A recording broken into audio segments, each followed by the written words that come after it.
Thanks, Tucker. By the way, those results in Virginia, New Jersey, New York, by the way, not states Donald Trump won. Welcome to Hannity. President Trump is in Seoul. He is in South Korea. He is 30 miles from the border with North Korea.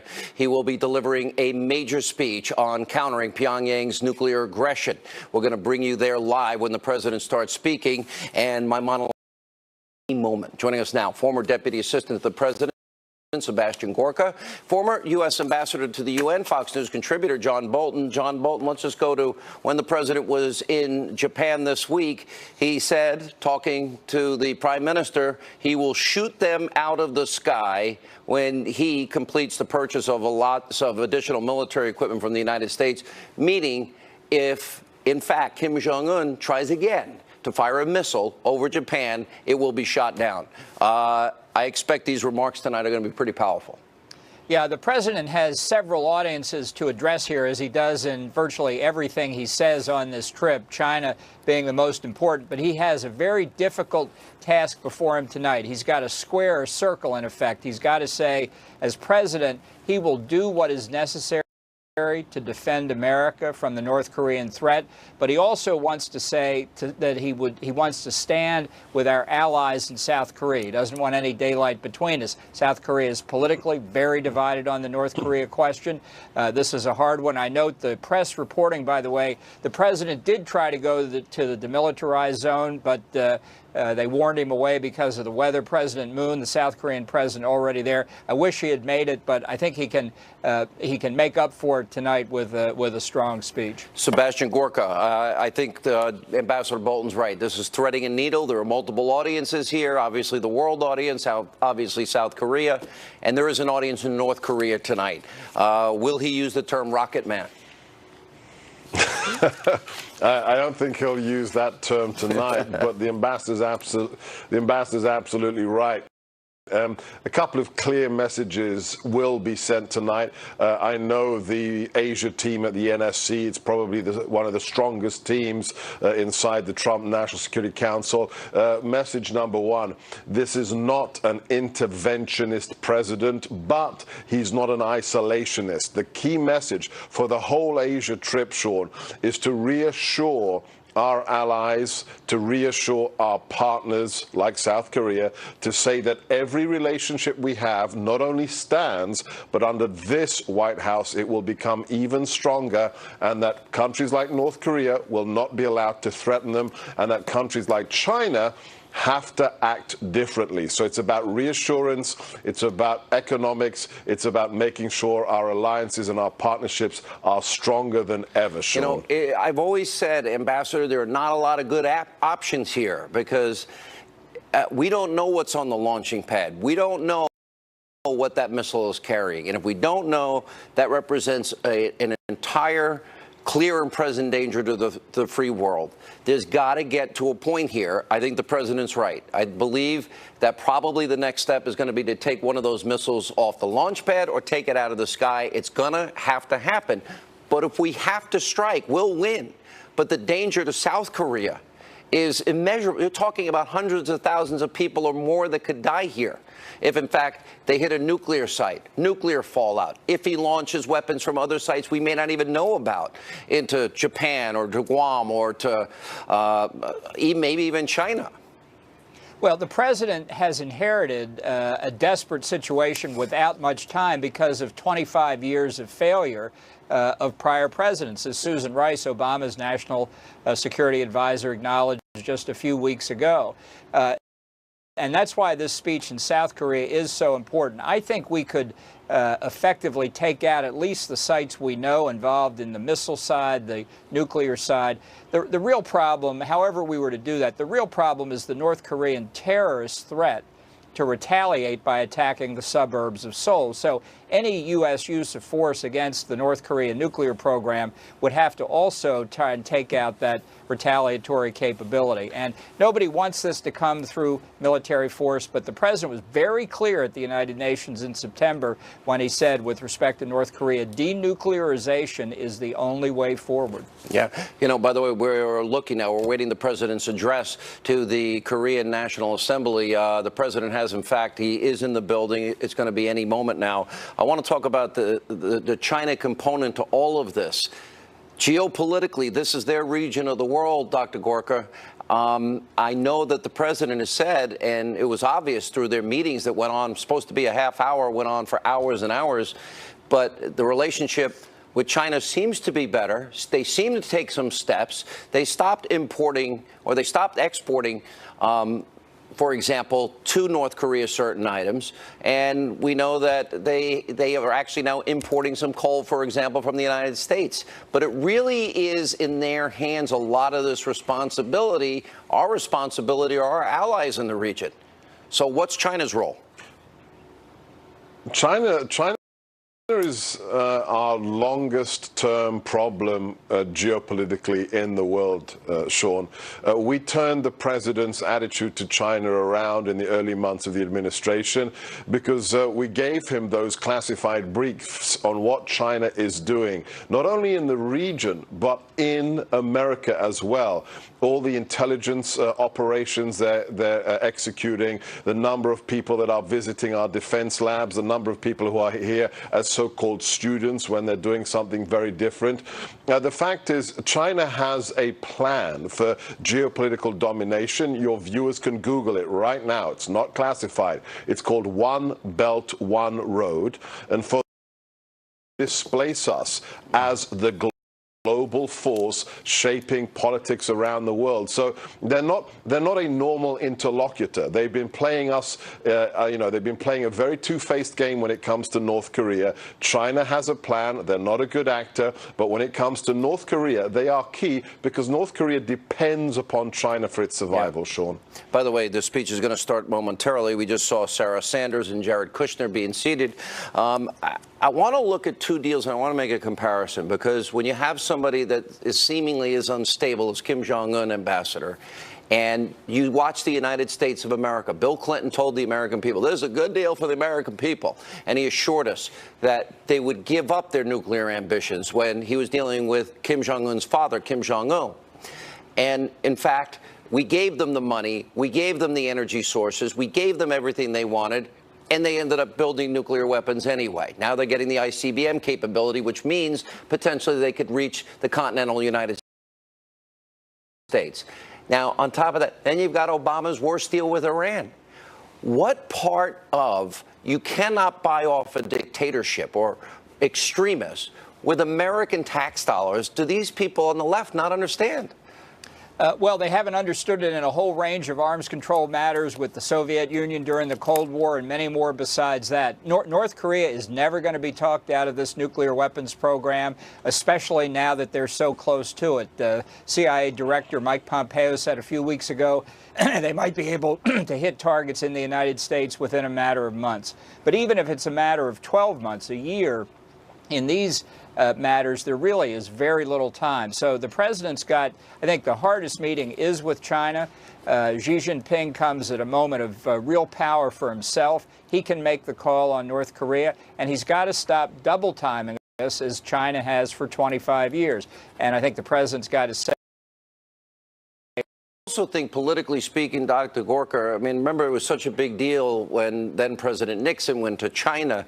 If you look in the short period of time Donald Trump has been president, he has no problem traveling the world, no problem going before a predominantly Muslim audience, no problem going to Israel, no problem meeting with all of these leaders.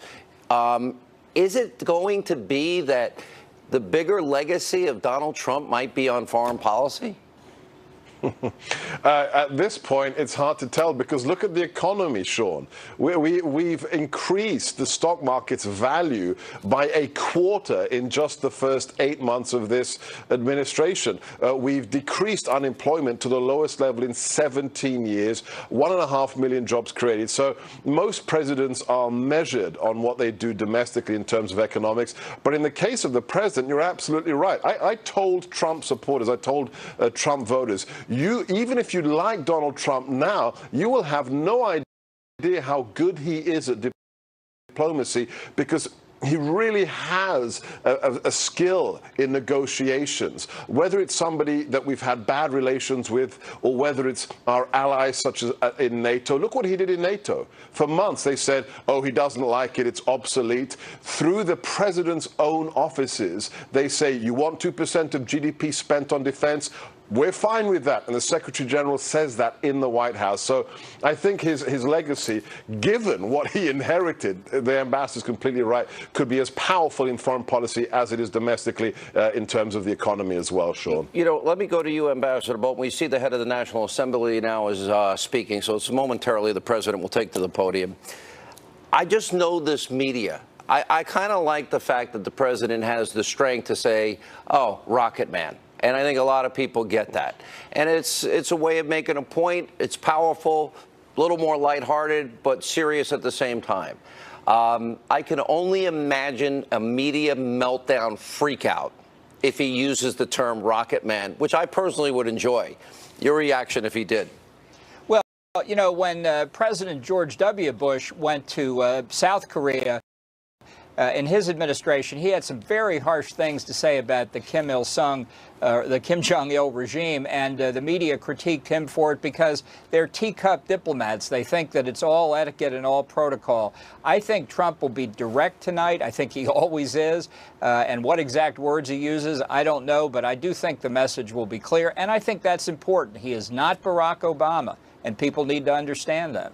You know, I think all of that is true. And Dr. Gorka, as you watch this president, you know, I think one of the biggest moments we ever saw. Remember that when Reagan said, and he went to the wall and he said, well, Mr. Gorbachev, tear down this wall. And you go to the history of that, and all of his advisors, no, you got to take that out. In the lead up to that speech, take that out. They'd take it out in the next version. He'd put it back in. They'd take it out. He'd put it back in. And he went there and he said it. And it defined history. And you could argue even, too, in the case of John Kennedy. That was 30 years ago this year. You're absolutely right. The State Department back then, which hasn't changed, has gotten worse since then, tried to take that line, tear down this wall, Mr. Gorbachev, out of the president's speech 7 times until he, on the way there in the Beast, in the limo, had to manually write it back into the speech. What happened a year and a half later? The Berlin Wall fell down, and the anniversary is 2 days from now. Tomorrow we have the anniversary of the election. On November the 9th, we have our victory against communism and the breach of the Berlin Wall. So yes, this is, Reagan was a rank outsider. Nobody took him seriously. This president is also an outsider, and he's shaking the system, and it's about time too. You know, there's this world reluctance and resistance, Ambassador, to sanctions and ideas that would work and isolation. I don't understand this desire to constantly capitulate to the world's worst actors, those that literally put everybody in danger. And unless everybody's unified, you can't possibly be effective. Yeah, well, I think that point of view just misreads the nature of the hard men who challenged the United States, the Kim family dynasty in North Korea, the Ayatollahs in Tehran. These people don't think the same way we do. They don't have our priorities. They're not looking for reasonable solutions to what we consider a problem. For them, that's not a problem. That's their mark to get to domination in their region or whatever their objectives may be. And as long as you think that dealing with these kinds of regimes is like dealing with somebody on the other side of a negotiating table in the United States, as too often the State Department does, sadly, you're doomed to be defeated in negotiations. Your strategic position internationally will deteriorate. What Reagan meant by peace through strength. You look at the drama here, Dr. Gorka. He's 30 miles from the DNZ. The optics of the President of the United States, knowing that these rockets have been fired and calling on the world to show strength and resolve in an effort to have a denuclear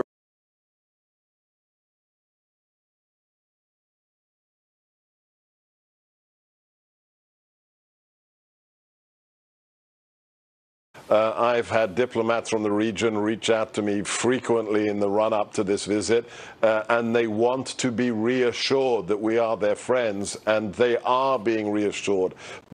by the president investing this much time on the ground to going within 30 miles of the DMZ. He's sending a very clear message. America is back. It's American interests first, but like that Marine Corps division that has supplied 3 members of this administration, that Marine Corps division has a saying, no better friend, no worse enemy. And that's who America is. We are getting minor excerpts here from the president's speech tonight. I'll read to you. The more successful that South Korea becomes, the more decisively you discredit the dark fantasy at the heart of the Kim regime. In this republic, the people have done what no dictator ever could. You took, with the help of the United States, responsibility for yourselves and ownership of your future. You had a dream, a Korean dream, and you built that dream into a reality. And then he says, today, I hope and I speak not only for our countries, but all civilized nations when I say to the North, do not underestimate us. Do not try us. We will defend our common security, our shared prosperity, and our sacred liberty, and we will not allow American cities to be threatened with destruction. We will not be intimidated, and we will not let the worst atrocities in history be repeated here on the ground we fought and died for. That's only a small snippet. Wow. What do you think, Ambassador? Boy, that's great, and I think even Kim Jong-un can understand it. I think Xi Jinping in Beijing will understand it. It's a tribute to the people of South Korea. It emphasizes the strength of our alliance, the fact we have fought together back beginning in 1950 when the North Koreans invaded, and we now see an even more threatening challenge worldwide today. So if it's more like that in the speech, I think it will be very powerful. Yuri, I have more. Hang on one second, Dr. Gorka, as it comes in here. The world cannot tolerate the menace of a rogue regime that threatens it with nuclear devastation. All responsible nations must join forces, isolate this brutal regime in North Korea to deny it from any support, supply, or acceptance. It is our responsibility and our duty to confront the danger together, because the longer we wait, the greater the danger grows, the fewer the options become, and those nations that choose to ignore this threat or worse, well, to enable it, the weight of this crisis is on your conscience. Well, obviously the president will not be mincing words tonight. Dr. Gorka. All it takes for evil to win is for a few good men to do nothing. It's very clear, the message tonight. This is not an interventionist president, but he is prepared to call out evil when he sees it. The North Korean regime is evil, and that the fact that in the last 64 years we've seen such an amazing difference in the development, the prosperity of South Korea with our the president's not going to pull any punches. We're not here to start a war, but if you threaten us, we will deal with you, and we are prepared to call you out for what you are, and we're not going to apologize for what America stands for. How refreshing after 8 years of Obama and really an 8-year apology tour. You know, you watch the president's trip here. This is truly historic, Ambassador. 30 miles now from the DMZ, the demilitarized zone. And you have a president who ran on an idea that, hey, what we did in Iraq was wrong, and he was against it. He said we should have taken the oil, and we should have paid for the military efforts and those that fought, bled, and died. And yet, I think you have a president here who would not be engaged in any protracted conflict with Kim Jong-un. I would imagine any conflict with Kim Jong-un is going to be over in fairly short order with the might of the U.S. military. That's where it gets scary. How unstable is this man? Firing missiles over Japan, threatening Guam, and threatening the United States of America as he now moves towards ICBM full capability to deliver the nuclear weapons he has. We don't really have much of a choice here. How far will he push this? Well, you know, look, it's a bizarre regime in North Korea. They may be rational, but they're not rational in our terms. They may be rational in their own terms. And as you describe it, this is the way they behave now, before they have the capability of hitting targets across the continental United States. That's why it's so important, again, to underline what the president said. Denuclearization is the only answer. We're not going to leave them with nuclear weapons, as the Obama administration was apparently prepared to do. So obviously, everybody would prefer to have that done peacefully. But as with Iran, it's the same kind of calculus. I really think the president understands the threat of nuclear, chemical, and biological weapons probably better than anybody in his administration. That's why he fired the cruise missiles at Syria when they crossed Barack Obama's red line. That's why he's as strong as he is in dealing with North Korea and Iran. I think we'll hear more of that tonight, too. You know, as the many times that I've interviewed the president as candidate and now as president, I want to go back to this idea. He does not believe in long, protracted conflicts. Sebastian Gorka. By the way, here comes the president. We just saw